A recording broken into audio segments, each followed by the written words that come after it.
എൻ്റെ സഹോദരങ്ങളെ, യോസേഫ് അവൻ്റെ വീട്ടിൽ നിന്ന് അവസാന യാത്ര പുറപ്പെടുന്ന ദിവസം, യോസേഫ് അവൻ്റെ വീട്ടിൽ നിന്ന് അവസാനമായി പോവുകയാണ്. അപ്പൻ അവനെ പറഞ്ഞയക്കുക. നമുക്കറിയാം, അന്ന് അപ്പൻ പറഞ്ഞൊരു വേർഡുണ്ട്. എന്താണെന്നറിയാമോ? ഉൽപ്പത്തി പുസ്തകം 37:13. ഇസ്രായേൽ യോസഫിനോട്, നിന്റെ സഹോദരന്മാർ ശേഖേമിൽ ആടുമേയ്ക്കുന്നു, വരിക, ഞാൻ നിന്നെ അവരുടെ അടുക്കൽ അയക്കുമെന്ന് പറഞ്ഞു. യോസഫ് അപ്പനോട് ഞാൻ പോകാം എന്നും പറഞ്ഞു. ഇവിടെ യാക്കോബ് യോസഫിനോട് പറയുന്നത് എന്താണെന്നറിയാമോ? ഞാൻ നിന്നെ സഹോദരന്മാരുടെ അടുക്കലേക്ക് അയക്കും. പക്ഷെ വാസ്തവത്തിൽ യാക്കോബ് യോസഫിനെ അയക്കുന്നത് എന്തിനാണെന്നറിയാമോ? എടാ, നാളെ നിന്റെ സഹോദരന്മാർ നിന്നെ വന്ന് കാണുന്ന പൊസിഷനിലേക്കാണ് ഞാൻ നിന്നെ കയറ്റിവിടുന്നത്. ഇപ്പൊ യോസഫ് വീട്ടിൽ നിന്ന് ഇറങ്ങിയപ്പം പറയാ, ഞാൻ ചേട്ടന്മാരെ കാണാൻ പോവുകയാണെന്ന്. അല്ല യോസഫേ, നീ ചേട്ടന്മാരെ കാണാൻ പോവല്ല, നീ ഒരു പൊസിഷനിലേക്ക് പോവുക. നാളെ നിന്റെ ചേട്ടന്മാര് നിന്നെ വന്ന് കാണുന്ന ഒരു പൊസിഷനിലേക്ക്. യാക്കോബ് പറഞ്ഞതിനെ ദൈവം ഇങ്ങനെ, അതാ ഞാൻ പറഞ്ഞത്, തലകുത്തനെ ചെയ്യുമെന്ന്. The Lord will upside down the thoughts of the men. നിന്റെ അപ്പന് പോലും നിന്നെ കുറിച്ചുള്ള ചിന്തകളെ അപ്സൈഡ് ഡൗൺ ചെയ്യോ. യാക്കോബ് പറയുക, യോസഫേ വാ, ഞാൻ നിന്നെ സഹോദരന്മാരുടെ അടുക്കലേക്ക് അയക്കാം. സ്വർഗത്തിൽ ദൈവം ഇരുന്ന് ചിരിച്ചിട്ട് പറഞ്ഞു, യാക്കോബെ ചുമ്മാതാ, അവനൊരിക്കലും സഹോദരന്മാരെ കണ്ട് ലക്ഷ്യം മേടിച്ചു വരത്തില്ല, അവനൊരിക്കലും സഹോദരന്മാരെ കണ്ട് കാശ് മേടിച്ചിട്ട് വരത്തില്ല. പകരം അവനൊരു പൊസിഷനിലേക്ക് പോവുകയാ.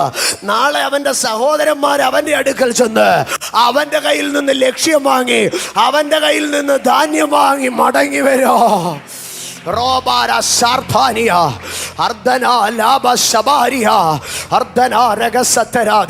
തീർന്നില്ല. അപ്പൻ ഏതായാലും യോസഫിനെ ചേട്ടന്മാരുടെ അടുക്കൽ അയക്കുമ്പോ യോസഫിനെ അന്നൊരു ഡ്യൂട്ടി കൊടുത്ത് അയച്ചത്, ദേ ഈ അപ്പം എല്ലാം നീ എന്ത് ചെയ്യണം, ഈ ഫുഡ് മുഴുവൻ നീ ചേട്ടന്മാർക്ക് കൊണ്ട് കൊടുക്കണം. അന്ന് അപ്പൻ കൈവച്ച് കൊടുത്തതാ, നിന്റെ ചേട്ടന്മാർക്ക് ഇനിയും തുടങ്ങി ഫുഡ് കൊടുക്കുന്നത് നീ ആയിരിക്കും. അന്ന് അപ്പൻ്റെ കയ്യിൽ നിന്ന് ഫുഡ് മേടിച്ച് ആദ്യം ചേട്ടന്മാർക്ക് കൊണ്ട് കൊടുത്തു. പിന്നീട് സിംഹാസനത്തിലിരുന്ന് ധാന്യം മുഴുവനും എടുത്ത് ചാക്കിനകത്ത് നിറച്ച് കൊണ്ടുവന്ന കാശും തിരിച്ചു വെക്കുമ്പോ യോസഫ് ഒരു കാര്യം പറഞ്ഞു, എൻ്റെ അപ്പൻ എന്നെ അയച്ചത് ചേട്ടന്മാർക്ക് അപ്പം കൊടുക്കാനാ, സഹോദരന്മാർക്ക് അപ്പം കൊടുക്കാനാ. എൻ്റെ മേളിലുള്ള നിയോഗം അതാണെങ്കിൽ അതങ്ങനെ തന്നെ സംഭവിക്കുക. ഇന്ന് പകൽക്കാലം നീ ചെയ്യുന്ന ചെറിയ ചില കാര്യങ്ങൾ വലിയ വാഗ്ദത്തങ്ങളിലേക്കുള്ള സ്റ്റെപ്പുകളാകുമെന്ന് വിശ്വസിക്കുന്നവർ സ്തോത്രം പറ.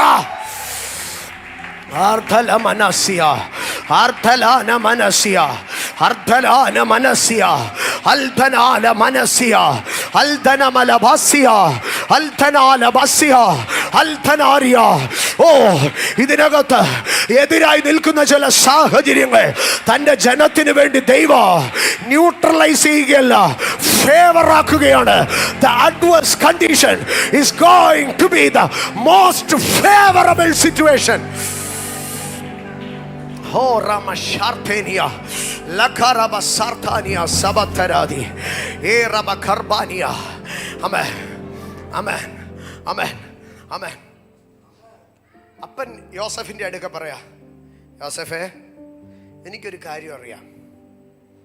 എൻ്റെ മക്കള് ശേഖേമിൽ പോയിരിക്കുക, ഞാൻ നിന്നെ അവരുടെ അടുക്കൽ അയക്കും. യാക്കോബ് യോസഫിനെ എവിടെ വരെ അയച്ചത്? ചേട്ടന്മാരുടെ അടുക്കൽ വരെ. പക്ഷെ ആ യാത്ര പുറപ്പെടുമ്പോൾ സ്വർഗം യാക്കോബിനെ നോക്കി ഒരു ചിരി ചിരിച്ചിട്ട് പറഞ്ഞു, നിന്നെ കൊണ്ട് വിട്ട ചേട്ടന്മാരുടെ അടുത്ത് വരെ വിടാൻ പറ്റും, പക്ഷെ ഞാൻ അവനെ അങ്ങ് കൊണ്ടുപോവുക കേട്ടോ, അങ്ങ് മിസ്രൈമിലെ കൊട്ടാരത്തിൽ വരെ ഞാൻ അവനെ അങ്ങ് കൊണ്ടുപോകും. ഇന്ന് പകൽ എന്നെ കേൾക്കുന്ന എൻ്റെ കുഞ്ഞുങ്ങളോടൊക്കെ ഞാൻ പറയാം, നിൻ്റെ അപ്പനും അമ്മയ്ക്കും നിന്നെ അയക്കാൻ കഴിയുന്ന ഒരു എക്സ്റ്റൻറ്റ് ഉണ്ട്, പക്ഷെ അതിനപ്പുറം ദൈവത്തിനൊരു എക്സ്റ്റൻറ്റ് ഉണ്ട്. യാക്കോബ് പറഞ്ഞു, യോസഫേ, I will send you to your brethren. നിന്റെ ചേട്ടന്മാരുടെ അടുക്കലേക്ക് ഞാൻ വിടാം. പക്ഷെ ദൈവം അപ്പുറത്ത് നിന്ന് പറഞ്ഞു, ഞാൻ അവനെ ചേട്ടന്മാരുടെ അവിടെ കൊണ്ട് ഒതുക്കത്തില്ല, ഞാൻ അതിൻ്റെ അപ്പുറത്തേക്ക് അവനെ കൊണ്ടുപോകും. ജീസസ്. യാക്കോബിന് ഇവിടം വരെ അറിയത്തുള്ളായിരുന്നു, ശേഖം വരെ അറിയത്തുള്ളൂ. അവിടെ നിന്ന് ഡിവൈൻ കണക്ഷൻസ് ആരംഭിക്കുകയാണ് യോസഫിന്. യോസഫിന് സംഭവിച്ച ഒരു 6-7 ഡിവൈൻ കണക്ഷൻസിലേക്ക് ഞാൻ നിങ്ങളെ കൊണ്ടുപോകാം. ഡിവൈൻ കണക്ഷൻസ് സ്റ്റാർട്ട് ആവുകയാണ്. എൻ്റെ സഹോദരങ്ങളെ, യാക്കോബ് യോസഫിൻ്റെ അടുക്ക് പറഞ്ഞു പോകാൻ പറഞ്ഞു. യോസഫ് പോയി. അവന് ഡിവൈൻ കണക്ഷൻസ് അവിടെ ആരംഭിക്കുക. അപ്പൻ അവനോട് പറഞ്ഞു, നീ ഷേഖേമിൽ സഹോദരന്മാരുടെ അടുക്കൽ വരെ പോകാൻ. പക്ഷേ അപ്പൻ പറഞ്ഞ വാക്കിന് അണുവിട തെറ്റാതെ യോസഫ് ഷേഖേമിൽ വരെ എത്തി. പക്ഷേ നമ്മുടെ നാട്ടിലൊക്കെ പറയുന്ന പോലെ ആട് കിടന്നിടത്ത് ഒരു പൂട പോലും ഇല്ല. സ്തോത്രം. ഷേഖേം മുഴുവനും താൻ ഇങ്ങനെ നോക്കുമ്പോൾ അവിടെ ഒരു ആട്ടിൻകൂട്ടമില്ല. ഒരു ഇടയനെ സംബന്ധിച്ച് ആട് പോയ വഴി കണ്ടാൽ തന്നെ അറിയാം. അവിടുത്തെ പുല്ലുകളെല്ലാം, അവിടുത്തെ ആ പുൽപ്പുറങ്ങളിലൊക്കെ അതിൻ്റെ പാട് കാണും. അവിടെയൊക്കെ ആട്ടിൻകാട്ടം കാണും. അവിടെയൊക്കെ ഒരു ആടിൻ്റെ മണം കാണും. ഇതൊക്കെ അവിടെ കാണാൻ കഴിയും. ഉത്സവം കഴിഞ്ഞ റോഡിൽ കൂടെ നമ്മൾ പിറ്റേന്ന് പോയി കഴിഞ്ഞാൽ നമുക്കറിയാം ഇന്നലെ ഇവിടെ എല്ലാം കെട്ടുകാഴ്ചയായിരുന്നു നമുക്കറിയാം. ഇതുപോലെ ആട്ടിൻകൂട്ടം പോയ വഴി കണ്ടാൽ അറിയാം. 10 ഇടയന്മാർ ആടിനെ മേയ്ക്കുമ്പോൾ എത്രായിരം ആട് കാണും, എത്ര കാണും. അതൊക്കെ 10 പേരുടെ ഒരു ഇടയക്കൂട്ടം കൊണ്ടുപോകുന്ന ഒരു വലിയ ആട്ടിൻകൂട്ടമാണ്. അത് പോയാൽ അതിൻ്റെ അടയാളം കാണും. പക്ഷെ ശേഖേമിൽ ചെന്നപ്പോൾ ഒരു അടയാളവും ഇല്ല. അവിടെ നിൽക്കുമ്പോൾ ദൈവം യോസഫിന് വേണ്ടി ഒരു ഡെസ്റ്റിനി ഹെൽപ്പറിനെ അയച്ചു.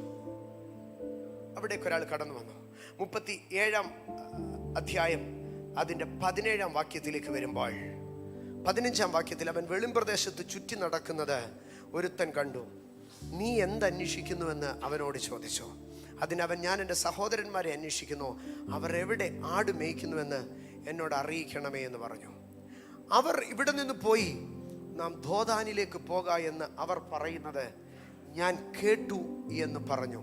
അങ്ങനെ യോസഫ് തൻ്റെ സഹോദരന്മാരെ അന്വേഷിച്ചു ചെന്നു, ദോഥാനിൽ വെച്ച് കണ്ടു. എൻ്റെ സഹോദരന്മാരെ, ഈ 10 പേര് തമ്മിൽ സംസാരിക്കുമ്പോൾ ദൈവം ഒരാളെ അവിടെ കൊണ്ടുവന്ന് നിർത്തി. ഇവരെവിടോട്ടാ പോകുന്നതെന്ന് അത് കേൾക്കാൻ തക്കവണ്ണം. എന്നിട്ട് ആ മനുഷ്യനെ യോസഫിൻ്റെ അടുക്കൽ കൊണ്ടുവന്ന് കണക്ട് ചെയ്തു. അവരെങ്ങോട്ടാ പോയതെന്ന് പറഞ്ഞു കൊടുക്കാൻ. ഞാൻ പറയട്ടെ, കേൾക്കാനും പറയാനും ഒരുത്തനെ ദൈവം ഒരുക്കി. കേൾക്കാനും പറയാനും ദൈവം ഒരുത്തനെ ഒരുക്കി. ഞാനതിനെ ഒരു സ്പിരിച്വൽ സെൻസിലേക്ക് കൊണ്ടുവരികയാണ്. ഒരു ദൈവ പൈതലിൻ്റെ ജീവിതത്തിൽ ദൈവം നൽകുന്ന ഒരു ഭയങ്കരമായ ഗിഫ്റ്റാണ് ദൈവശബ്ദം കേൾപ്പാനും അതവനോട് അറിയിപ്പാനുമുള്ള ഒരഭിഷക്തൻ. സ്തോത്രം, സ്തോത്രം. കേൾപ്പാനും പറയാനും. അവർ ദോഥാനിലേക്ക് പോകുന്നു എന്ന് പറഞ്ഞു. ദോഥാൻ എന്ന വാക്കിൻ്റെ അർത്ഥം 2 കിണറുകൾ എന്നാണ്. അതിൻ്റെ അർത്ഥം 2 ഉറവുകൾ, ഭൂമിയിൽ നിന്ന് സ്വയമേ ഉത്ഭവിച്ച 2 നീരുറവുകളെന്നും അതിനർത്ഥമുണ്ട്. 2 കിണറുകളുണ്ട്. അവിടെ യോസഫിൻ്റെ അടുക്കൽ പറയുക, അവർ 2 കിണറുകളുള്ള ആ സ്ഥലത്തേക്ക് പോയി എന്ന് പറഞ്ഞു. വാസ്തവത്തിൽ യോസഫിനെ ആ മനുഷ്യൻ എങ്ങോട്ട് വിടുകയായിരുന്നു? ഒരു കിണറ്റിലേക്ക് വിടുകയായിരുന്നു. അപ്പൻ സഹോദരന്മാരുടെ അടുക്കിലേക്ക് വിട്ടു. പക്ഷെ ശേഖേമിൽ ചെന്നപ്പോൾ അവിടെ നിന്നൊരു മനുഷ്യൻ പറയുക, a well is waiting for you, a pit is waiting for you, go there. നീ ആ ദോഥാനിലേക്ക് പോ, അവിടെ കിണറുണ്ട്, ആ കിണറ്റിലേക്ക് ഞാൻ നിന്നെ വിടുകയാ. വാസ്തവത്തിൽ ശേഖേം വരെ യോസേഫ് പോയത് സഹോദരന്മാരെ അന്വേഷിച്ചായിരുന്നു. പക്ഷെ ശേഖേമിൽ നിന്ന് ദോഥാനിലേക്ക് പോകുന്നു എന്ന് പറഞ്ഞാൽ ഒരു കിണറ്റിലേക്ക് പോവുകയായിരുന്നു. ജീവിതത്തിൽ ചില കിണറുകളിലേക്ക് ദൈവം വിടും. ദോഥാനിൽ ഒത്തിരി പൊട്ടക്കുഴികളുണ്ട്. കാരണം ഇവിടെ നീരുറവുണ്ടായതുകൊണ്ട് ഒത്തിരി പേര് ഇവിടെ വന്ന് കുഴിച്ചു നോക്കും വെള്ളം കിട്ടുമോ എന്ന്. പക്ഷേ വെള്ളമില്ലാത്ത ഒത്തിരി കിണറുകൾ അവിടെയുണ്ട്. ഒത്തിരി പേർ പരാജയപ്പെട്ട ഒരു കിണർ, ഒത്തിരി പേർ പരാജയപ്പെട്ട, അധ്വാനിച്ചിട്ട് നന്മ കാണാത്ത കിണർ. യോസഫിനെ ദോഥാനിൽ കാത്തിരിക്കുകയാണ്, അധ്വാനിച്ചിട്ട് നന്മ കാണാത്ത ഒരു കിണറിലേക്ക്. ഞാൻ പറയും, the divine destinations, divine connections. യോസഫ് പോയി ദോഥാനിൽ ഒരു കിണറ്റിലേക്ക് ഇറങ്ങി. ഞാനതിനൊന്നും വിശദീകരിക്കേണ്ട ആവശ്യമില്ലല്ലോ. യോസഫ് ഒരു കിണറ്റിൽ കിടക്കുകയാണ്. യോസഫേ, നീ എങ്ങോട്ടാ പോയത്? ഞാൻ ദോഥാനിലേക്കാ വന്നത്. കിണറ്റില. സ്തോത്രം. പക്ഷേ കിണറ്റിലെത്തിയതോടുകൂടി യോസഫിൻ്റെ ഡിവൈൻ കണക്ഷൻസ് അവസാനിക്കുന്നില്ല. അടുത്ത ഭാഗത്തിലേക്ക് കടന്നു വരുമ്പോൾ അതിൻ്റെ 24-ാം വാക്യത്തിലേക്ക് വരുമ്പോൾ, 23-ാം വാക്യത്തിൽ, യോസെഫ് തൻ്റെ സഹോദരന്മാരുടെ അടുക്കൽ വന്നപ്പോൾ അവൻ ഉടുത്തിരുന്ന നിലയെങ്കിൽ അവർ ഊരി അവനെ എടുത്തൊരു കുഴിയിലിട്ടു. അത് വെള്ളമില്ലാത്ത പൊട്ടക്കുഴിയായിരുന്നു. സ്തോത്രം. ദോഥാനിൽ പോയവൻ ദോഥാനിലെ ഒരു കുഴിയിൽ വീണു. അടുത്ത ഭാഗം, അവർ ഭക്ഷണം കഴിപ്പാനിരുന്നപ്പോൾ തലപൊക്കി നോക്കി, ഗിലെയാദിൽ നിന്ന് സാമ്പ്രാണിയും സുഗന്ധ പശയും സന്നിനായകവും ഒട്ടകപ്പുറത്ത് കയറ്റി മിസ്രൈമിലേക്ക് കൊണ്ടുപോകുന്ന ഇശ്മായേല്യരുടെ ഒരു യാത്രാക്കൂട്ടം വരുന്നത് കണ്ടു. എൻ്റെ സഹോദരങ്ങളെ, ടൈമിങ് നിങ്ങളൊന്ന് ശ്രദ്ധിക്കണം. ഇശ്മായേല്യർ മിദ്യാനിൽ നിന്ന് കച്ചവടക്കാർ വരികയാണ്. ദൈവം യോസെഫിന് വേണ്ടി ഒരുക്കുന്ന അടുത്ത ഡെസ്റ്റിനി ഹെൽപ്പർ. എൻ്റെ സഹോദരങ്ങളെ, ഇവിടെ കടന്നു വരുന്നത് കുറെ വൈക്കോല് കച്ചവടക്കാരായിരുന്നെങ്കിൽ, കുറെ ഗോതമ്പ് കച്ചവടക്കാരായിരുന്നെങ്കിൽ, കുറെ അരിക്കച്ചവടക്കാരായിരുന്നെങ്കിൽ, അല്ലെങ്കിൽ ആന്ധ്രയിൽ നിന്ന് മീൻ കയറ്റിക്കൊണ്ട് വരുന്ന കണ്ടെയ്നർ ലോറിക്കകത്തായിരുന്നു ഇവനെ കയറ്റി വിട്ടിരുന്നതെങ്കിൽ, അല്ലെങ്കിൽ കമ്പത്തുനിന്ന് പശുവിനെ കയറ്റിക്കൊണ്ട് വരുന്ന, പോത്തിനെ കയറ്റിക്കൊണ്ട് വരുന്ന ഒരു ലോറി ആയിരുന്നു ആ സമയത്ത് വന്നിരുന്നതെങ്കിൽ, ഇവനെ അവരെ ഉറപ്പായിട്ടും പിടിച്ച് എന്ത് ചെയ്തേനെ? അവരുടെ കൊടുത്തേനെ. പക്ഷേ യോസെഫിന് എവിടെയാണോ കൊണ്ടെത്തിക്കേണ്ടത് അതിന് തക്കവണ്ണമുള്ള മർച്ചൻസിനെയാണ് ദൈവം കൊണ്ടുവരുന്നത്. ഇപ്പോൾ വരുന്ന മർച്ചൻസ് ആരാണെന്നറിയാമോ?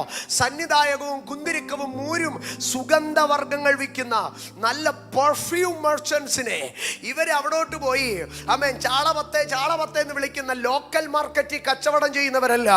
അവരവിടുത്തെ ഹയർ ഒഫീഷ്യൽസിന്റെ അടുക്കൽ, അവരവിടുത്തെ ഉന്നതന്മാരുടെ അടുക്കൽ കച്ചവടത്തിന് പോകുന്നവരാണ്. യോസഫിനെ കച്ചവടം ചെയ്യാൻ നിർത്തുമ്പോൾ യോസഫിനെ മീൻചന്തയിൽ കൊണ്ടുപോയി നിർത്തത്തില്ല, മറവുശാലയിൽ കൊണ്ടുപോയി നിർത്തത്തില്ല. കാരണം അവിടെ വെച്ച് അവനെ വില പറഞ്ഞ് വിറ്റാൽ അവനെ ഏതെങ്കിലും പന്നിയെ മേയ്ക്കാനോ, അവനെ ഏതെങ്കിലും ആടിനെ മേയ്ക്കാനോ, അവനെ ഏതെങ്കിലും കോഴി ഫാമിനെ കൊണ്ട് നിർത്തത്തുള്ളൂ. യോസഫിനെ കൊണ്ടുപോയി ഒരു ആട്ടിടയന്മാരുടെ കൂട്ടത്തിൽ അങ്ങനെ കാണും ഒരു അടിമച്ചന്തയിലായിരുന്നു വിറ്റതെങ്കിൽ യോസഫ് അവരുടെ അടുക്ക പറഞ്ഞേനെ, ഞാൻ ഞങ്ങളുടെ വീട്ടിൽ ഒത്തിരി ആടുമാടുകളൊക്കെ ഉണ്ട്, അതുകൊണ്ട് ഞാൻ ആടിനെ നോക്കാൻ നിൽക്കാം എന്ന് പറഞ്ഞ് യോസഫിനെ അവിടുത്തെ നല്ലൊരു ആട്ടിടയൻ്റെ, നല്ലൊരു കൃഷിക്കാരൻ്റെ വീട്ടിലാക്കിയേനെ. പക്ഷേ യോസഫിനെ വിൽക്കാൻ ഒരുത്തൻ വരണമെങ്കിൽ അത് ദൈവം നിർണയിക്കുന്നവനായിരിക്കുക. സന്ധിനായകവും സുഗന്ധ പശയുമായിട്ട് ഒരു കൂട്ടർ ഇശ്മായേല്യർ അവിടെ നിന്ന് കടന്നു വരുമ്പോൾ, യോസഫിന് വേണ്ടി ദൈവം കരുതുന്ന കരുതലുകൾ അറിഞ്ഞാട്ട്, എൻ്റെ സഹോദരങ്ങളെ, നിന്റെ ജ്യേഷ്ഠന്മാർ നിന്നെ വിലക്ക് വിൽക്കുമ്പോൾ, നിന്റെ ജ്യേഷ്ഠന്മാർ നിന്നെ തള്ളിക്കളയുമ്പോൾ, നിന്റെ ഉറ്റ സഹോദരങ്ങൾ നിന്നെ വലിച്ചെറിയുമ്പോൾ, നിന്നെ കരുതാൻ തക്കവേണ്ട ഒരു ലോക്കൽ മാർക്കറ്റിൽ ദൈവം നിന്നെ വിട്ടുകൊടുക്കത്തില്ല. അവിടെ നിന്ന് യോസഫിന്റെ ഓരോ ഡിവൈൻ പോയിന്റുകളിലോ ഡിവൈൻ ഡെസ്റ്റിനേഷൻ മറഞ്ഞിരിപ്പുണ്ട്. യോസഫേ, നീ പൊട്ടക്കുഴിയിൽ നിന്ന് വലിച്ചു കയറ്റപ്പെടുമ്പോൾ നിന്നെ മിദ്യാന്യ കച്ചവടക്കാരുടെ ഏറ്റവും കോസ്റ്റ്ലി സാധനങ്ങൾ വിൽക്കുന്ന ഏറ്റവും ഉന്നതന്മാരായ കച്ചവടക്കാരുമായി യോസഫിന്റെ ഡീൽ ഉറപ്പിക്കുമ്പോൾ ദൈവത്തിന്റെ പദ്ധതികൾ അവിടെ നിറവേറ്റപ്പെടുകയായിരുന്നു. ഇന്ന് പകൽ വിശ്വസിക്ക, നിന്നെ സംബന്ധിച്ച് ശത്രു ഡീൽ ഉറപ്പിക്കോ, പക്ഷെ അതും ദൈവത്തിന്റെ പദ്ധതി പ്രകാരം. യോസഫിന് വേണ്ടി ഡീൽ ഉറപ്പിക്കുമ്പോ ഇവരറിഞ്ഞില്ല ഇത് ദൈവത്തിന്റെ ഡീലിംഗ് ആണെന്ന്. ഇന്ന് പകൽ തിരിച്ചറിഞ്ഞോട്ട് നിന്നെ ലോക്കൽ മാർക്കറ്റിൽ കൊണ്ട് നിർത്താൻ ദൈവം അനുവദിക്കത്തില്ല. ഹോളി സ്പിരിറ്റ്, അടിമക്കച്ചവടക്കാർക്ക് വിറ്റെന്നൊന്നും പറയരുത് കേട്ടോ. പകരം ആർക്കാ വിറ്റതെന്നറിയാമോ? സുഗന്ധ പശയ സന്ധിനായകവും വിൽക്കുന്ന ഏറ്റവും ഹൈ ലെവലിലുള്ള മിസ്രൈമിൽ ചെന്നാൽ അവിടെ നല്ല പണക്കാര് കാണോ, അവർക്ക് കൊണ്ടുപോയി വിൽക്കാൻ വേണ്ടി നല്ല കൂടിയ അത്തറ, നല്ല കൂടിയ ഓയിലുമായിട്ട് കടന്നു പോകുന്ന, രാജഗ്രഹങ്ങളിൽ പുകയ്ക്കാനുള്ള കുന്തിരവുമായിട്ട് കടന്നു പോകുന്നവരുമായി യോസഫിനെ കണക്ട് ചെയ്തുവെങ്കിൽ ഇന്ന് പകൽക്കാല ദൈവം നിനക്ക് തരുന്ന കണക്ഷൻ നിന്റെ ഡെസ്റ്റിനിയെ കുറിച്ച് ഉദ്ദേശിച്ചുള്ളതായിരിക്കും. എന്റെ സഹോദരങ്ങളെ, അങ്ങനെ കൊണ്ടുപോയി കണ്ടോ. അവർ ഭക്ഷണം കഴിപ്പാനിരുന്നപ്പോൾ തല ഉയർത്തി നോക്കിയപ്പോൾ സ്തോത്ര, ഒട്ടകപ്പുറത്ത് മിസ്രൈമിലേക്ക് കൊണ്ടുപോകുന്ന ഇശ്മായേല്യരുടെ ഒരു കൂട്ടം. ഞാനതിനെ ഇങ്ങനെ സിമ്പിളായിട്ട് പറയും, ഗൾഫിൽ നിന്നൊക്കെ പോകുന്ന അറബി കച്ചവടക്കാർ ഒട്ടകപ്പുറത്ത് കയറ്റി ഇങ്ങനെ പോവുകയാ. ഏറ്റവും നല്ല കച്ചവടത്തിന് വേണ്ടി പോകുന്നവർ. ജീസസ്. അവിടെ നിന്ന് പോയി അടുത്ത ഭാഗത്തിലേക്ക് വരുമ്പോൾ, 36-ാം വാക്യത്തിലേക്ക് വരുമ്പോൾ, 37:36. എന്നാൽ മിദ്യാന്യർ അവനെ മിസ്രയീമിൽ ഫറവോന്റെ ഒരു ഉദ്യോഗസ്ഥനായി അകമ്പടി നായകനായ പോത്തിഫറിന് വിറ്റു. അങ്ങനെയാണ് 37 അധ്യായം അവസാനിക്കുന്നത്. പക്ഷെ 39 അധ്യായം ആരംഭിക്കുന്നത് വിൽക്കപ്പെട്ട യോസഫിന്റെ ചരിത്രം പറഞ്ഞുകൊണ്ടല്ല. 39 അധ്യായം ആരംഭിക്കുന്നത്, എന്നാൽ യോസഫിനെ മിസ്രയീമിലേക്ക് കൊണ്ടുപോയി അവനെ അവിടെ കൊണ്ടുവന്ന ഇസ്മായേല്യരുടെ കയ്യിൽ നിന്ന് ഫറവോന്റെ ഒരു ഉദ്യോഗസ്ഥനായി അകമ്പടി നായകനായ പോത്തിഫർ എന്ന ഒരു മിസ്രയീമ്യൻ അവനെ വിലയ്ക്ക് വാങ്ങി. യോസഫിനെ വിലയ്ക്ക് വാങ്ങാൻ ദൈവം ആ രാജ്യത്തെ ഏറ്റവും മഹത്വകരമായ ഒരു കണക്ഷനെ അവിടെ ഒരുക്കി. ഞാൻ മുമ്പോട്ട് പോവുകയാണ്. എൻ്റെ സഹോദര, എൻ്റെ സഹോദരി, നിന്നെ വിലയ്ക്ക് വാങ്ങാൻ ദൈവം ഒരുത്തനെ അനുവദിച്ചിട്ടുണ്ടെങ്കിൽ അതിൻ്റെ പിമ്പിൽ ഒരു ദൈവിക പദ്ധതിയുണ്ട്. അവിടെ വെച്ച് അടുത്ത കണക്ഷൻ പോത്തിഫറുമായിട്ടുള്ള കണക്ഷന് ശേഷം അടുത്ത കണക്ഷൻ പോത്തിഫറിൻ്റെ ഭാര്യയുമായിട്ടാണ്. യോസഫിനൊട്ടും ഗുണകരമല്ല. പക്ഷേ പോത്തിഫറിൻ്റെ ഭാര്യ അങ്ങനെ പെരുമാറി ഇല്ലായിരുന്നെങ്കിൽ യോസഫ് എല്ലാ കാലവും പോത്തിഫറിൻ്റെ വീട്ടിൽ ഒരു വിശ്വസ്ത സേവകനായിരുന്നേനെ.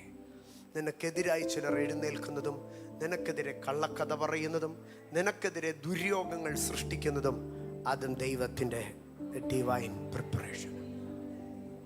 മുമ്പോട്ട് പോവുകയാണ്. അടുത്ത ദൈവത്തിൻ്റെ യോസഫിൻ്റെ ജീവിതത്തിലെ ഡിവൈൻ കണക്ഷനിലേക്ക് ഞാൻ നിങ്ങളെ കൊണ്ടുപോകാം. 39 അധ്യായം 20 വാക്യത്തിലേക്ക് വരുമ്പോൾ 39:20 യോസഫിൻ്റെ യജമാനൻ അവനെ പിടിച്ച് രാജാവിൻ്റെ ബദ്ധന്മാർ കിടക്കുന്ന കാരാഗ്രഹത്തിലാക്കി. യോസഫേ, നിന്നെക്കുറിച്ച് പറയുന്ന കുറ്റം ദോഷകരമാണ്. പിന്നെ നിന്നെ ഇപ്പം ഈ ദോഷകരമായ കുറ്റം കൊണ്ടുപോയി യോസഫിനെ ഇപ്പം വീണ്ടും ഒരു കണക്ഷനിലേക്ക് ആക്കുക. രാജാവിൻ്റെ ഭൃത്യന്മാർ കിടക്കുന്ന ഒരു കാരാഗ്രഹത്തിലേക്ക്. The divine connection. രാജാവിൻ്റെ ഭൃത്യന്മാർ കിടക്കുന്ന അടുത്തേക്ക്. അവിടം കൊണ്ടും തീരുന്നില്ല. 21 വാക്യം, യഹോവ യോസഫിനോട് കൂടെ ഇരുന്നു. കാരാഗ്രഹ പ്രമാണിയുമായിട്ട് രാജാവ് യോസഫിന് ഒരു കണക്ഷൻ വന്നു. ജീസസ്. ഇന്ന് പകൽ ഞാൻ എൻ്റെ ദൈവമക്കളോട് ചോദിക്കുക, യോസഫിനെ സഹോദരന്മാർ വിറ്റു, യോസഫിനെ മിദ്യാന്യർ വിറ്റു, യോസഫിനെതിരെ പോത്തിഫറിൻ്റെ ഭാര്യ കള്ളക്കഥയുണ്ടാക്കി, യോസഫ് കാരാഗ്രഹത്തിൽ കിടന്നു. ഇതിലെവിടെയാ ദൈവം തനിക്ക് വേണ്ടി പ്രവർത്തിക്കാതിരുന്നേ? Behind every step there was an invisible hand of God. ഇന്ന് പകൽ ദൈവത്തിൻ്റെ പൈതലേ, എൻ്റെ ഓരോ പ്രതികൂലത്തെ നോക്കിയിട്ട് പറ, ഇതിനകത്തൊരു ദൈവത്തിൻ്റെ കണക്ഷൻ ഉണ്ട്. എൻ്റെ സഹോദരന്മാർ വിൽക്കുമ്പോഴും ദൈവം ഒരു കണക്ഷൻ അതിനകത്ത് ചെയ്യുകയാണ്. നിന്നെ അടിമച്ചന്തയിൽ വില പറയുമ്പോഴും ദൈവം അതിനകത്തൊരു കണക്ഷൻ ചെയ്യുകയാണ്. നിന്നെ കള്ളക്കഥ പറഞ്ഞ് കാരാഗ്രഹത്തിൽ അടയ്ക്കുമ്പോൾ അതിനകത്തും ദൈവത്തിൻ്റെ ഒരു കണക്ഷൻ ഉണ്ട്. ആ കാരാഗ്രഹത്തിൽ ഉള്ളവൻ നിന്നെ മറന്നു പോകുമ്പോൾ അതിനകത്തും ദൈവത്തിൻ്റെ ഒരു ടൈമിംഗ് ഉണ്ട്.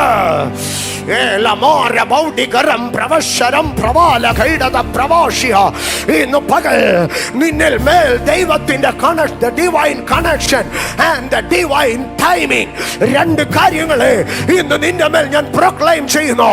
The divine connection and the divine timing. കാരാഗ്രഹത്തിൽ കിടന്ന യോസഫിന് ഒരു വലിയ കണക്ഷൻ ഉണ്ടായി. പാനപാത്രവാഹകന്റെ പ്രമാണിയുമായിട്ട്. അപ്പക്കാരുടെ പ്രമാണി പോട്ടെ, ഞാൻ സിമ്പിളായിട്ട് പറഞ്ഞു പോവുക. പാനപാത്രവാഹകന്റെ പ്രമാണിയുമായിട്ടൊരു കണക്ഷൻ ഉണ്ടായി. പക്ഷേ കാരാഗ്രഹത്തിൽ നിന്ന് ഇറങ്ങിയ ഉടനെ ദൈവ സ്തോത്ര ആ വിരുന്നുവാഴിയുടെ വീഞ്ഞുകാരുടെ പാനപാത്രവാഹകന്റെ പ്രമാണിയുടെ ബുദ്ധിയെ ദൈവം ഓഫ് ചെയ്തോ. അവൻ യോസഫിനെ മറന്നുപോയി. എന്താ കാരണം? Timing of God. ദൈവം അന്നേരം അവൻ ഓർത്താൽ ഓടിച്ചെന്ന് പറയുക, രാജാവേ, ആ കാരാഗ്രഹത്തിൽ ഒരു പാവപ്പെട്ടവൻ കിടപ്പുണ്ട്, അവനെ ഒന്ന് പറഞ്ഞു വിട്ടേക്കാമോ? രാജാവ് ഉടനെ തന്നെ കൽപ്പന പുറപ്പെടുവിക്കുക, യോസഫിനെ അവിടുന്ന് പറഞ്ഞു വിടോ. യോസഫ് അവിടെ നിന്ന് പോയി. ആമേൻ. രാജാവിൻ്റെ അകമ്പടി നായകന്റെ വീട്ടിൽ ജോലി ചെയ്തവൻ അടുത്തത് എവിടെ പോയി ജോലി ചെയ്യും? ആമേ, ഏതെങ്കിലും ഒരു പാവപ്പെട്ട ആട്ടിടയൻ്റെ വീട്ടിൽ പോയി, ഏതെങ്കിലും ഒരു സാധാരണക്കാരൻ്റെ വീട്ടിൽ പോയി ഒരു അസിസ്റ്റന്റ് ക്ലർക്കായിട്ട് അവിടെ ഇരിക്കേണ്ടിയവനാ. പക്ഷേ യോസഫേ, നിന്റെ വിടുതൽ വേഗത്തിൽ നടന്നാൽ നീ ഒരു ക്ലർക്കായി പോകുമെന്നറിയാ. നിന്റെ വിടുതൽ പെട്ടെന്ന് നടന്നാൽ നീ ഒരു സൂപ്പർവൈസറായി പോകുമെന്നറിയാ. പക്ഷെ നിന്റെ കോളിംഗ് ഒരു സൂപ്പർവൈസറോ ഒരു ക്ലറിക്കൽ ജോബോ അല്ല.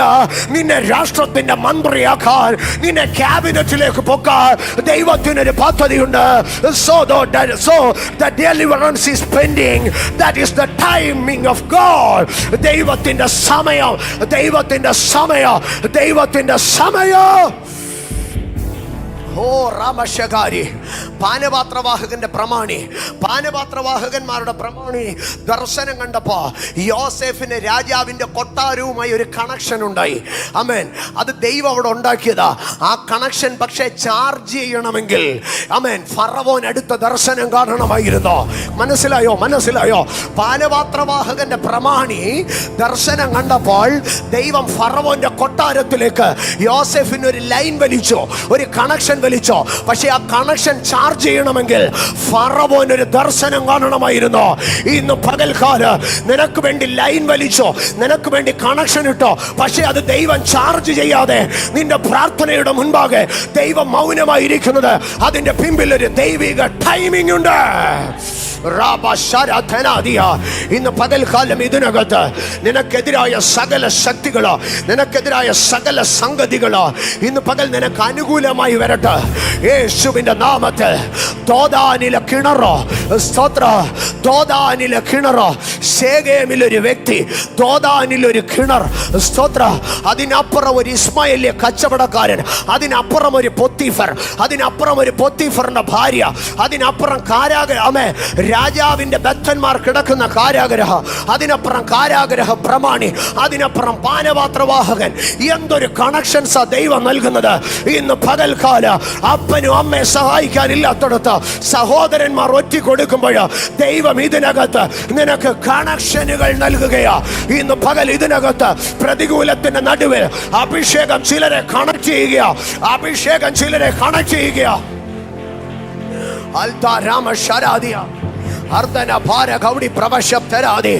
ഇന്ന് പകൽ സ്വർഗം ഇതിനകത്ത് ഡിവൈൻ കണക്ഷനുകളെ നൽകുകയാ. കപ്പൽ ഓടാത്ത കടലിൽ ചെങ്ങാട ഓടിക്കുന്നവനായ എൻ്റെ ദൈവ, കപ്പൽ പൊളിയുന്ന കടലിൽ ചെങ്ങാട ഓടിക്കുന്നവനായ എൻ്റെ ദൈവ, ഇന്ന് പകൽ ഇതിനകത്ത് അസാധാരണമായത് ദൈവം ചെയ്യുമെന്ന് വിശ്വസിക്കുക. അപ്പൻ വീട്ടിൽ നിന്ന് ഇറക്കി വിട്ടപ്പോൾ അറിഞ്ഞില്ല ഇത് കൊട്ടാരത്തിലേക്കുള്ള വഴിയാണെന്ന്. ശേഖേമിൽ വെച്ച് ദോദാനിലേക്കുള്ള വഴി പറഞ്ഞു കൊടുത്തവൻ അറിഞ്ഞില്ല ഇത് നാളെയുടെ രാജാവാണെന്ന്. ആമേ. അവിടെ നിന്ന് സന്നിനായകവോ സുഗന്ധപ്പശയും വാങ്ങി വരുന്ന വ്യാപാരികൾ അറിഞ്ഞില്ല ഇത് നാളെയുടെ രാജാവാണെന്ന്. അവിടെ നിന്ന് പൊത്തിഫർ തൻ്റെ വീട്ടിലെ കാര്യങ്ങൾ ഏൽപ്പിക്കുമ്പോൾ അറിഞ്ഞില്ല ഇത് നാളെയുടെ രാജാവാണെന്ന്. കള്ളക്കഥ പറയുന്ന പൊത്തിഫറിന്റെ ഭാര്യ അറിഞ്ഞില്ല ആമേ ഇത് നാളെയുടെ രാജാവാണെന്ന്. കാരാഗ്രഹത്തിന്റെ രാജാക്കന്മാരുടെ രാജാവിന്റെ ഭൃത്യന്മാർ കിടക്കുന്ന കാരാഗ്രഹവാതിൽ തുറന്നപ്പോൾ അവരറിഞ്ഞില്ല ഇത് രാജകൊട്ടാരത്തിലേക്കുള്ള വാതിലാണെന്ന്. അതിനകത്ത് കിടന്ന പാനപാത്രവാഹകന്റെ പ്രമാണി അറിഞ്ഞില്ല എന്റെ ദർശന ഇവന്റെ ഡെസ്റ്റിനി ഹെൽപ്പിംഗ് ആണെന്ന്. ഇന്ന് പകൽക്കാലം പരിശുദ്ധാത്മാവ് നിന്റെ പ്രതികൂലത്തിന്റെ സാഹചര്യങ്ങളിൽ, നിന്റെ വെല്ലുവിളികളുടെ മേഖലകളിൽ പരിശുദ്ധാത്മാവ് ചില വാതിലുകളെ തുറക്കുകയാ. അത് കാരാഗ്രഹത്തിന്റെ വാതിലല്ല, അത് കൊട്ടാരത്തിന്റെ വാതിലാ.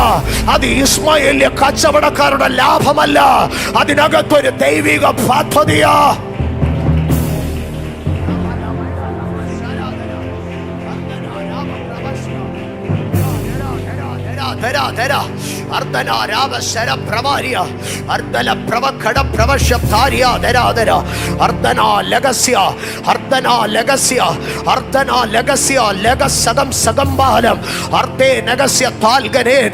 യോസഫേ, നിന്റെ മേളിൽ കൈവെക്കുന്ന ഓരോരുത്തരാ നിന്റെ ഡെസ്റ്റിനി ഹെൽപ്പറായി മാറുകയാ. നിന്റെ വഴി തടഞ്ഞാല്, നിന്റെ വഴി തുറന്നാല് അവൻ നിന്റെ ഡെസ്റ്റിനി ഹെൽപ്പറായി മാറുകയാ. കാരണം നിന്റെ മേൽ ആധിപത്യം പുലർത്തുന്നത് ദൈവത്തിന്റെ പരിശുദ്ധ പരിശുദ്ധാത്മാവാ. കാരണം നിന്റെ മേൽ ചലിക്കുന്നത് ദൈവത്തിന്റെ നിയോഗമാ. ഇന്ന് പകൽക്കാല് നിന്നെ മറന്നു കളയുന്ന പാനപാത്രവാഹകനായിരുന്നാല്, നിന്നെ കള്ളക്കേസിൽ പിടിക്കുന്ന പൊത്തീഫറായിരുന്നാല്, നിന്നെ വഞ്ചിക്കുന്ന അവന്റെ ഭാര്യയായിരുന്നാല്, നിന്നെ തള്ളി പറയുന്ന സ്നേഹിത സഹോദരന്മാരായിരുന്നാല്, നിന്നെ പറഞ്ഞയച്ച അപ്പനായിരുന്നാല്, അവരുടെ ചിന്താമണ്ഡലങ്ങൾക്കപ്പുറം ദൈവിക പദ്ധതികളുടെ പൂർത്തീകരണത്തിൽ വിശ്വസിക്കുക. ഹോളി സ്പിരിറ്റ്, പരിശുദ്ധാത്മാവിന്റെ ഡെസ്റ്റിനി ഹെൽപ്പിംഗ് ഡിവൈൻ കണക്ഷനുകൾ ഇതിനകത്ത് സംഭവിക്കുന്നു. ഡിവൈൻ കണക്ഷനുകൾ. ഞാൻ വേഗത്തിൽ മുമ്പോട്ട് പോകട്ടെ. ഹോളി സ്പിരിറ്റ്, സ്തോത്രം, സ്തോത്രം. എല്ലായ്പ്പോഴും ദൈവം കഷ്ടതകളിൽ കൂടെ മാത്രമല്ല ഡിവൈൻ കണക്ഷൻസ് തരുന്നത്. ഇനി ഈ ഉപവാസ പ്രാർത്ഥനകളിൽ ദൈവം അത് തുറക്കണം. ചിലപ്പോൾ നമ്മുടെ കഷ്ടതകളായിരിക്കും നമ്മളെ ഡിവൈൻ കണക്ഷൻസിലേക്ക് കൊണ്ടുപോകുന്നത്. റോമയിലെ പ്രധാനപ്പെട്ടവരുമായി ദൈവം അപ്പോസ്തലന്മാരെ കണക്ട് ചെയ്തിട്ടുണ്ട്. അതിൽ പ്രധാനമായി കണക്റ്റായ 2 പേർ പൗലോസും പത്രോസുമാണ്. പത്രോസിനെ ദൈവം റോമയിലെ വലിയ ആൾക്കാരുമായി കണക്ട് ചെയ്തു. അതുപോലെ പൗലോസിനെയും വലിയ ആൾക്കാരുമായി കണക്ട് ചെയ്തു. പക്ഷെ ഈ കണക്ട് ചെയ്യുന്നത് 2 സിസ്റ്റത്തിലായിരുന്നു. പൗലോസിനെ ദൈവം എങ്ങനെയാണ് കണക്ട് ചെയ്തതെന്ന് നാം ശ്രദ്ധിച്ചാൽ, പൗലോസിനെ ദൈവം കണക്ട് ചെയ്യുന്നത് അപ്പോസ്തല പ്രവൃത്തികളുടെ പുസ്തകം 16-ാം അധ്യായത്തിലേക്ക് വരുമ്പോൾ കോൽ കൊണ്ട് അടിച്ച് പട്ടണത്തിന്റെ തെരുവീതികളിൽ കൂടെ വലിച്ചഴിച്ച് രാത്രിയിൽ കൊണ്ടുവന്ന് കാരാഗ്രഹത്തിനകത്തിട്ട് പൂട്ടി. അന്നത്തെ പ്രസംഗം പൗലോസ് പ്രസംഗിച്ചിട്ട് ശീലാസ് പ്രസംഗിച്ചിട്ട് ആരേലും മാനസാന്തരപ്പെട്ടോ? ഒരു മനുഷ്യനും മാനസാന്തരപ്പെട്ടില്ല. എല്ലാവരും കൂടെ അടിച്ച് പൊളിച്ച് ജയിലിൽ കൊണ്ട് പൂട്ടി. പക്ഷെ അന്നത്തെ ശുശ്രൂഷ മുഴുവൻ അടിനാശം വെള്ളപ്പൊക്കത്തിൽ തീർന്നിട്ടും ഈ മനുഷ്യർ രാത്രി ഇരുന്ന് എന്ത് ചെയ്യുക? പ്രാർത്ഥിക്കുക. ജീസസ്. ഈ ദിവസങ്ങളിലൊക്കെ ഞാൻ ആവർത്തിച്ച് പറയുന്ന ഒരു കാര്യമുണ്ട്. നിന്റെ നിരാശകളിൽ പിശാച് പ്രവർത്തിക്കും, നിന്റെ പ്രത്യാശയിൽ ദൈവം പ്രവർത്തിക്കും. നിന്റെ നിരാശകളിൽ സാത്താൻ കയറി ചൊറിയും, പക്ഷെ നിന്റെ പ്രത്യാശയ്ക്കകത്ത് ദൈവം വൻ കാര്യങ്ങളെ ചെയ്യും. സ്തോത്രം. ഞാൻ മുമ്പോട്ട് പോകട്ടെ. അപ്പോൾ പൗലോസ് അന്ന് രാത്രി പൗലോസും ശീലാസും പ്രാർത്ഥിച്ച് അർദ്ധരാത്രിയിൽ പാടി സ്തുതിക്കുമ്പോൾ, അതിൻ്റെ കാരാഗ്രഹങ്ങൾ തുറക്കുന്നു. ഇതെല്ലാം നമുക്കറിയാം. അതിൻ്റെ 27-ാം വാക്യത്തിലേക്ക് വരുമ്പോൾ, 27-ാം വാക്യം, കാരാഗ്രഹ പ്രമാണി ഉറക്കുണർന്ന് കാരാഗ്രഹത്തിൻ്റെ വാതിലുകൾ തുറന്നിരിക്കുന്നത് കണ്ടിട്ട് ചങ്ങലക്കാർ ഓടിപ്പോയി കളഞ്ഞു എന്ന് ഊഹിച്ച് വാളൂരി തന്നെത്താൻ കൊല്ലുവാൻ ഭാഗിച്ചു. അപ്പോൾ പൗലോസ്, നിനക്കൊരു ദോഷവും ചെയ്യരുത്, ഞങ്ങളെല്ലാവരും ഇവിടെ ഉണ്ടല്ലോ എന്ന് ഉറക്കെ വിളിച്ചു പറഞ്ഞു. അവൻ വെളിച്ചം ചോദിച്ചുകൊണ്ട് അകത്തേക്ക് ചാടി വിറച്ചുകൊണ്ട് പൗലോസിൻ്റെയും ശീലാസിൻ്റെയും മുമ്പിൽ വീണു. അവരെ പുറത്തു കൊണ്ടുവന്ന്, യജമാനന്മാരെ, രക്ഷപ്രാപിപ്പാൻ ഞാൻ എന്ത് ചെയ്യണമെന്ന് ചോദിച്ചു. കർത്താവായ യേശുവിൽ വിശ്വസിക്കുക, എന്നാൽ നീ നിന്റെ കുടുംബവും രക്ഷപ്രാപിക്കും. റോമിലെ ഒരു ജയിലറിന് മാനസാന്തരപ്പെടണമെങ്കിൽ ആ ജയിലറിന് ദൈവം അർദ്ധരാത്രിയിൽ ഒരു സ്വപ്നമല്ല കൊടുത്തത്, അർദ്ധരാത്രിയിൽ ഒരു ദർശനമല്ല കൊടുത്തത്. അർദ്ധരാത്രിയിൽ താൻ ഇൻചാർജ് ആയിരിക്കുന്ന കാരാഗ്രഹത്തിലേക്ക് 2 അപ്പോസ്തലന്മാരെ കൊണ്ടുവന്ന് അവരെ കൊണ്ട് അതിനകത്തൊരു ശുശ്രൂഷ ചെയ്യിപ്പിച്ചാണ് ദൈവം പൗലോസിനെ എന്ത് ചെയ്തത്? റോമിലെ ജയിലറുമായി കണക്ട് ആയത്.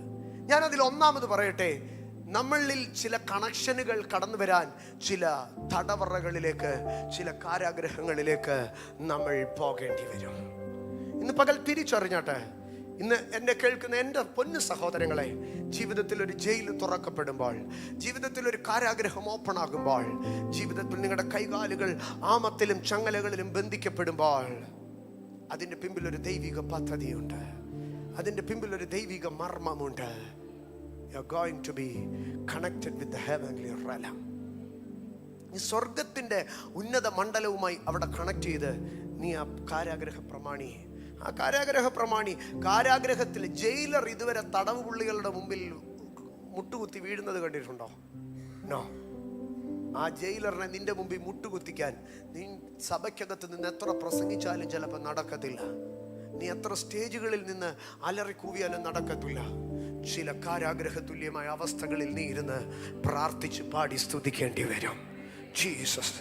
അഭിഷക്തരെ, നമ്മുടെ ജീവിതത്തിൽ ചില കാരാഗ്രഹത്തിൻ്റെ രാത്രിവേളകൾ കടന്നു വരുന്നത്, ചില കാരാഗ്രഹത്തിൻ്റെ വേദനകൾ കടന്നു വരുന്നത് തിരിച്ചറിയണം. അതിനകത്ത് ദൈവം ചില ഉന്നത കണക്ഷനുകൾക്ക് വേണ്ടിയാണ്. പൗലോസിൻ്റെ പല കണക്ഷനുകളും ഇങ്ങനെയായിരുന്നു. എടുത്തപ്പോഴേ അദ്ദേഹത്തെ തെരഞ്ഞെടുത്തപ്പോഴേ പറഞ്ഞു, രാജാക്കന്മാരുടെ മുമ്പാകെ ഞാൻ അവനെ എൻ്റെ നാമം വഹിക്കാൻ തെരഞ്ഞെടുത്തു.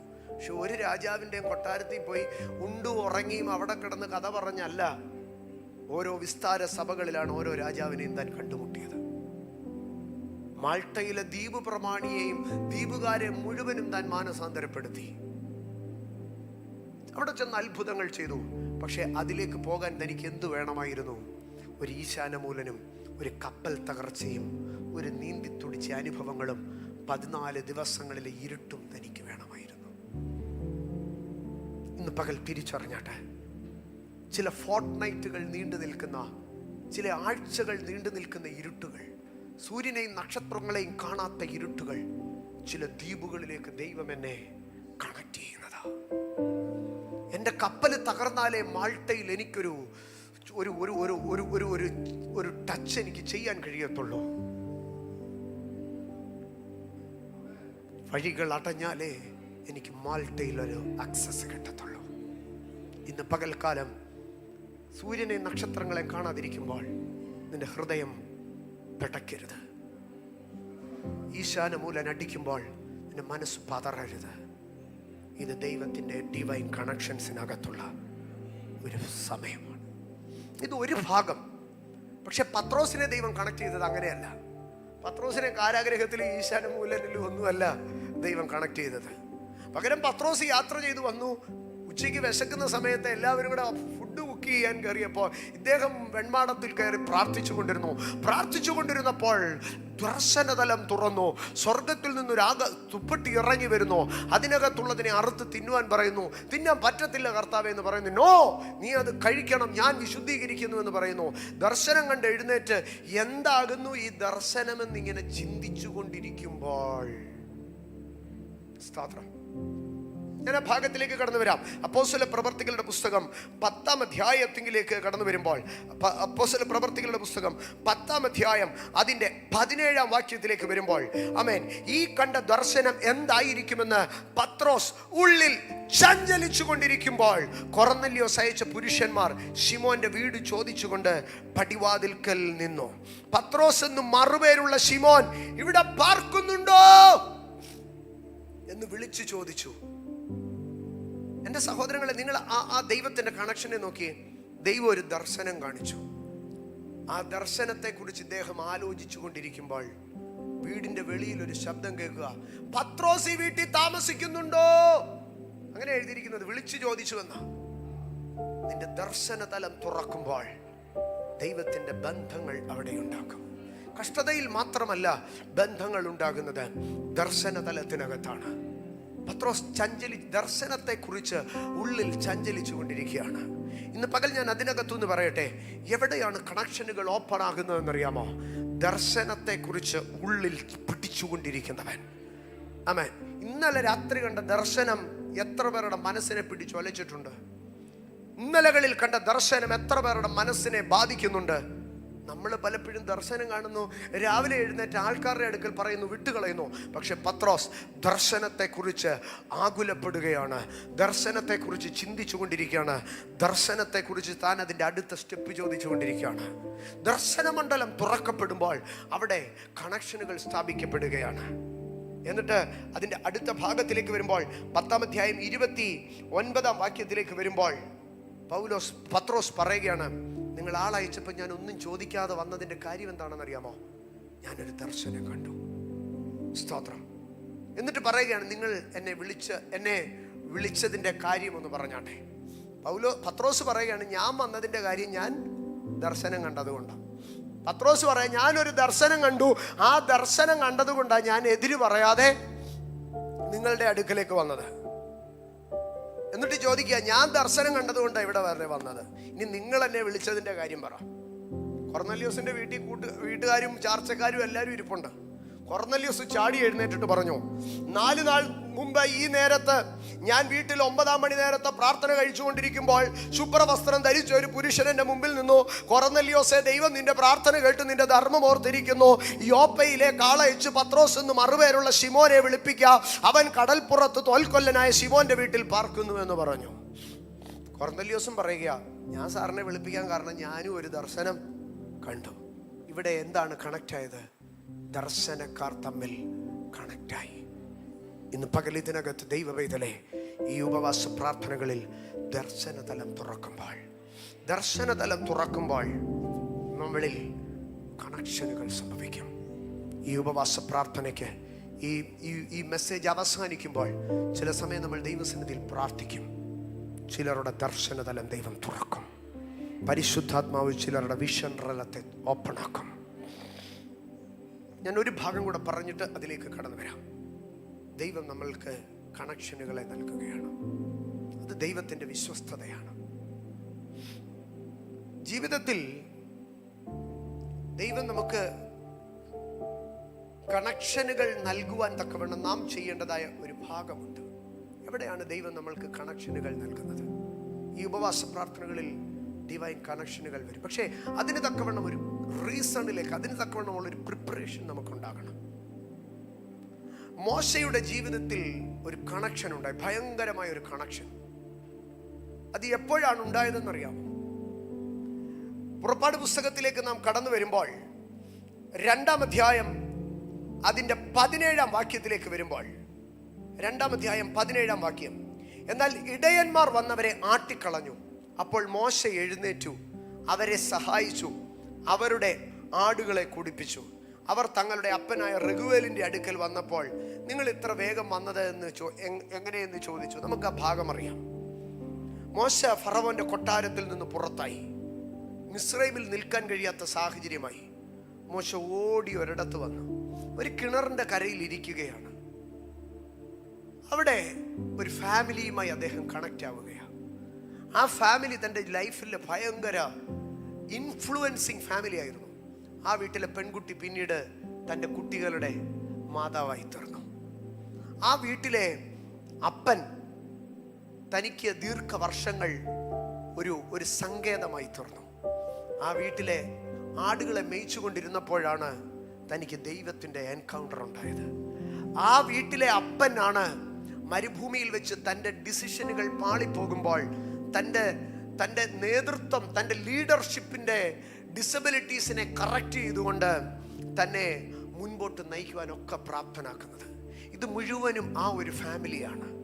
ആ ഫാമിലിയുമായിട്ട് മോസസ് എങ്ങനെയാണ് കണക്റ്റ് ആയതെന്നറിയാമോ? അതിൻ്റെ 17-ാം വാക്യം ഇങ്ങനെയാണ് എഴുതിയിരിക്കുന്നത്. എന്നാൽ ഇടയന്മാർ വന്നവരെ ആട്ടിക്കളഞ്ഞു. അപ്പോൾ മോശ എഴുന്നേറ്റ് അവരെ സഹായിച്ചു. മോശ എഴുന്നേറ്റ് അവരെ സഹായിച്ചു. ദൈവ പൈതലേ, നാം ഒരുവനെ സഹായിച്ചാൽ അതിനകത്തുകൂടെ ഒരു കണക്ഷൻ സംഭവിക്കും. പക്ഷെ വാസ്തവത്തിൽ ഈ മോശ ഇനി ആയുസ്സിൽ ഒരു മനുഷ്യനെയും ഞാൻ സഹായിക്കത്തില്ലെന്ന് പറഞ്ഞു പോകേണ്ട ആളാ. കാരണം ഇദ്ദേഹം നാളുകൾക്ക് മുമ്പ് ഒരു മിസ്രൈമ്യൻ തൻ്റെ സഹോദരനായ എബ്രായ ദാസനെ അടിക്കുന്നത് കണ്ട്, ഒരു എബ്രായനെ അടിക്കുന്നത് കണ്ടിട്ട് ഈ മനുഷ്യൻ ചെന്ന് എബ്രായനെ സഹായിച്ചു. ആ സഹായം ഒന്നുകൊണ്ടാണ് വീട് നഷ്ടപ്പെട്ടു, കൂട് നഷ്ടപ്പെട്ടു, സംസ്ഥാനം നഷ്ടപ്പെട്ടു, എല്ലാം നഷ്ടപ്പെട്ട് ഇപ്പോൾ ഒരു ദേശാന്തരിയായി അലഞ്ഞു തിരിയാൻ മുഴുവൻ കാരണമുണ്ടായത് എന്താണെന്നറിയാമോ? ഒരു മനുഷ്യനെ സഹായിച്ചത് കൊണ്ടാണ്. ഇന്ന് പകൽ ദൈവ പൈതലേ, നീ ചിലരെ സഹായിച്ചു. അപ്പനെ പോലെ ചിലരെ ചേർത്ത് പിടിച്ചു, അമ്മയെ പോലെ ചിലരെ നീ താങ്ങി, സഹോദരനെ പോലെ നീ ചിലർക്ക് തുണ നിന്നോ, ഒരു സഹോദരിയെ പോലെ നീ ചിലരുടെ കഷ്ടതയിൽ ആശ്വസിപ്പിച്ചോ. ഒരു പാസ്റ്റർഷിപ്പിന് അപ്പുറമായിട്ട് നീ പലർക്കും ഒരു അപ്പനായിരുന്നോ, നീ പലർക്കും ഒരു സഹോദരനായിരുന്നോ, നീ പലർക്കും പലതുമായിരുന്നോ. പക്ഷേ അത് മുഖാന്തരം നീ ഏറ്റ മുറിവുകൾക്കപ്പുറം നീ മടുത്തു പോകുകയല്ല, നിരാശപ്പെടുകയല്ല, ഇനി എൻ്റെ ആയുസ്സിൽ ഈ പണിക്ക് നിൽക്കുകയില്ല എന്ന് നീ പറയുകയല്ല. ജീസസ്. കാളയില്ലാത്തടത്ത് തൊഴുത്ത് നല്ല വെടിപ്പുള്ളത്. ഒരു കാളയും ഇല്ലാത്ത തൊഴുത്ത് എന്ത് വെടിപ്പുള്ളതാണെന്നറിയാമോ?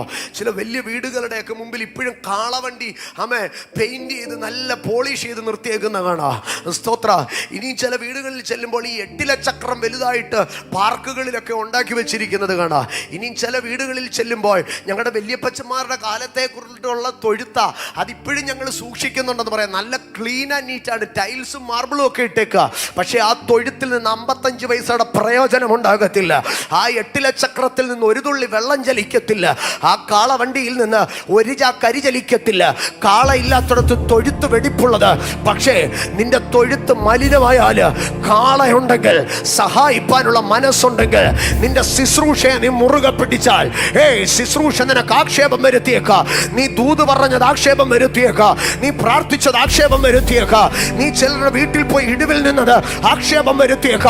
പക്ഷെ ദൈവത്തിന്റെ പൈതലെ, ദൈവത്തിന്റെ അഭിഷക്തരെ, ഞാൻ പറയട്ടെ, കാളയില്ലാത്ത തൊഴുത്ത് വെടിപ്പുള്ളതാ. ശുശ്രൂഷ ഇല്ലാതെ, വെളിപ്പാടില്ലാതെ, കൃപാവരമില്ലാതെ, അഭിഷേകമില്ലാതെ, അപ്പോളജറ്റിക്സും പറഞ്ഞ് ചുമ്മാതെ ഉറങ്ങി തൂങ്ങി ശുശ്രൂഷ ചെയ്താൽ നിന്റെ തൊഴുത്ത് വെടിപ്പുള്ളതാ. പക്ഷെ ഒരു 55 പൈസയുടെ പ്രയോജനം ഉണ്ടാകത്തില്ല. കൃപാവരങ്ങളുടെ ശുശ്രൂഷയ്ക്കകത്ത്, അഭിഷേകത്തിന്റെ ശുശ്രൂഷയ്ക്കകത്ത്, വെളിപ്പാടിന്റെ ശുശ്രൂഷയ്ക്കകത്ത് ഊരി വാരി പിടിച്ച് തല്ലിയെന്നിരിക്കുക, ആക്ഷേപിച്ച് ഖണ്ഡം ചെയ്തെന്നിരിക്കുക. യെസ്, കാളയുള്ള തൊഴുത്തിൽ അതിനേറ്റ പ്രശ്നം ഉണ്ടാകുക, വെളിപ്പാടുള്ള തൊഴുത്തിൽ അതിനേറ്റ പോരാട്ടം ഉണ്ടാകുക. യെസ്, പക്ഷേ അതിനകത്തുകൂടെ ഒരു ആദായം ദൈവരാജ്യത്തിനുണ്ട്. അതിനകത്തുകൂടെ ദേശം വിടുവിക്കപ്പെടും. അതിനകത്തൂടെ സ്നാനങ്ങൾ നടത്തപ്പെടും. അതിനകത്തൂടെ ബന്ധനങ്ങൾ അഴിയോ. അതിനകത്തൂടെ പോരാട്ടങ്ങൾ ശാസിക്കപ്പെടും.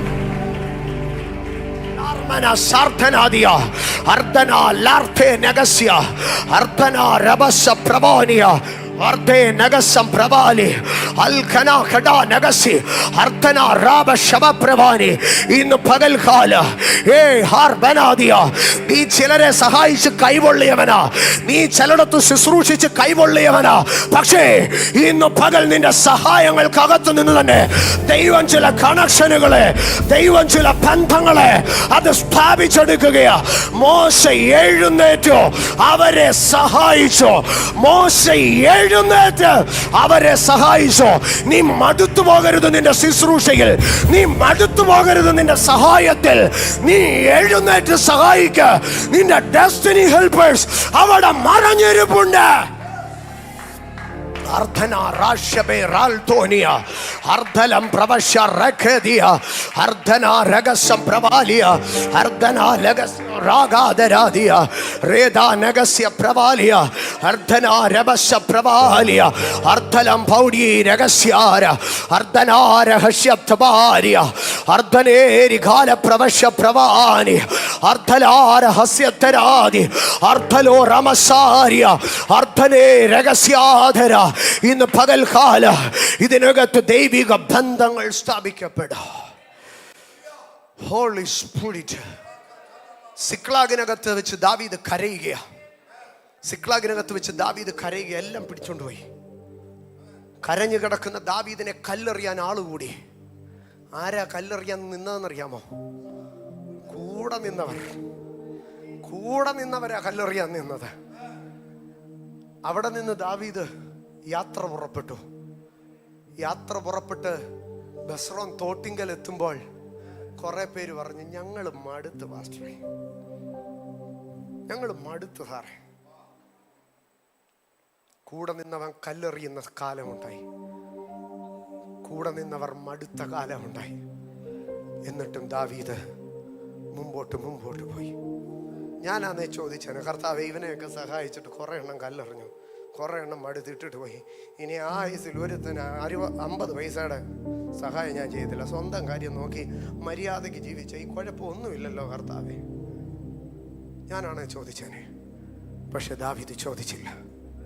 കൂടെ നിന്നോ കല്ലെറിഞ്ഞിട്ടോ തോട് കടക്കാൻ നേരെ ക്ഷീണിച്ചെന്ന് പറഞ്ഞ് 400 പേര് പിന്മാറിപ്പോയിട്ടും ഈ മനുഷ്യൻ മുമ്പോട്ട് പോയപ്പം വേറൊരുത്തനെ കണ്ടു. അവൻ്റെ കുലം നോക്കിയാലും അവൻ്റെ തൊഴിൽ നോക്കിയാലും ആയുസിൽ അവനെ സഹായിക്കാൻ കൊള്ളത്തില്ല. ഇത്രയും നാൾ സഹായിച്ചതൊക്കെ കൂടുള്ളവരാ, ഇസ്രായേലിനും യഹൂദരും അങ്ങനെയൊക്കെ ഉള്ളവരാ. അവരാ ഇപ്പം ഇത്രയും വലിയ മണി തന്നത്. ഇപ്പൊ മുമ്പിൽ ഒരു കിടക്കുക. അവൻ്റെ അടുക്കൽ ചെന്ന് ചോദിച്ചു, നീ ആരാ? ചാവാറായി കിടക്കുക, നീ ആരാ?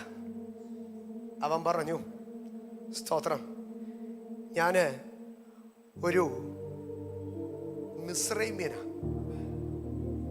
പിന്നെ ഞാനിപ്പോൾ ഒരു അമാലേക്കിൻ്റെ ഭൃത്യന. കുടുംബം കൊണ്ട് മിസ്രൈമ്യൻ, തൊഴിലുകൊണ്ട് അമാലേക്കൻ.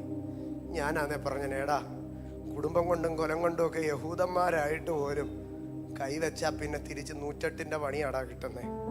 അതുകൊണ്ട് ഇനി മിസ്രൈമിനെ അമാലേക്കനെയും കൂടെ പൊക്കിയിട്ട് നീ അവിടെ കാണാൻ കിടന്ന് ചാവും. പക്ഷെ ദാവീദ് പറഞ്ഞു, നോ നോ നോ നോ, ഇത്രയും നാൾ ഞാൻ എല്ലാവരെയും സഹായിച്ച് പണിയാ മേടിച്ചത്.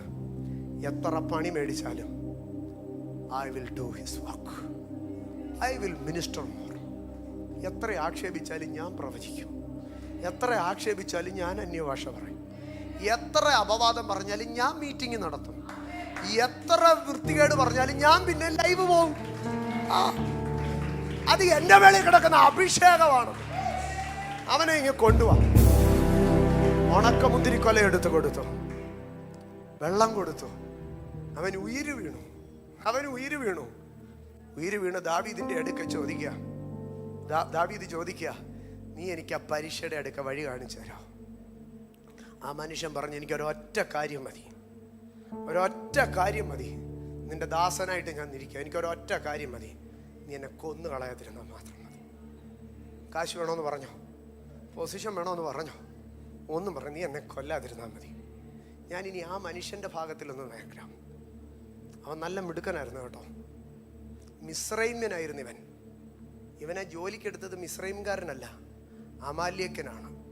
ഇന്ത്യക്കാരൻ ഒരുത്തനെ അമേരിക്കക്കാരൻ ജോലിക്കെടുക്കണമെങ്കിൽ അവൻ കൊച്ചുപുള്ളിയാണോ? അവൻ മിടുക്കനായിരുന്നു. അവൻ ബൈലിംഗ്വൽ കപ്പാസിറ്റി, പല ഭാഷകൾ അവൻ അറിയായിരുന്നു. അല്ലെങ്കിൽ മിസ്രൈമ്യൻ അമാലേക്കിൻ്റെ ഭൃത്യനായിട്ട് ജോലി ചെയ്യൂ. അവന് ലാംഗ്വേജ് അറിയായിരുന്നു, അവന് പഠിത്തം ഉണ്ടായിരുന്നു, അവന് കപ്പാസിറ്റി ഉണ്ടായിരുന്നു. ഇതൊക്കെ ഉണ്ടായിരുന്നിട്ടും അവന് വയ്യാതെ വന്നപ്പോഴത്തേക്ക് വെള്ളം കൊടുക്കാതെ അവനെ കളഞ്ഞിട്ട് പോയി. പക്ഷേ ഞാനതിനെ ഇങ്ങനെ പറയും, അവന് വയ്യാന്ന് പറഞ്ഞപ്പോഴത്തേക്ക് പ്രൈവറ്റ് കമ്പനിക്കാരൻ അവനെ അങ്ങ് ടെർമിനേറ്റ് ചെയ്തു. പക്ഷേ ടെർമിനേറ്റ് ചെയ്ത് ചാകാൻ കിടക്കുന്നിടത്ത് ഒരാൾ വന്നു. അതാരായിരുന്നെന്നറിയാമോ? ദ അതോറിറ്റി, രാജാവ് എന്ന് പറഞ്ഞ പ്രൈവറ്റ് കമ്പനിയിലെ ജോലി പോയപ്പോൾ അവൻ അടുത്തത് ജോലി കിട്ടി. പാലസിനകത്ത്, രാജാവിനകത്ത്, കൊട്ടാരത്തിനകത്ത് ജോലി കിട്ടി. That is the divine connection. നിനക്ക് വയ്യാതെ വന്നതും അവൻ നിന്നെ കളഞ്ഞിട്ട് പോയതും നിന്റെ നന്മയ്ക്കാ. എങ്കിലേ നീ ആ പാലസുമായിട്ട് കണക്റ്റ് ആകത്തുള്ളൂ. ഞാൻ മടങ്ങി വന്ന വിഷയത്തിലേക്ക് മടങ്ങി വരട്ടെ. ദൈവത്തിൻ്റെ ഡിവൈൻ കണക്ഷൻസ് ഇതിനകത്ത് സംഭവിക്കുക. ബൈബിളുകളെ അടച്ചാട്ടെ. ചില സമയം നമ്മൾ സ്പിരിറ്റിലേക്ക്, ആത്മതലത്തിലേക്ക് കയറി പ്രാർത്ഥിക്കാൻ പോവുക.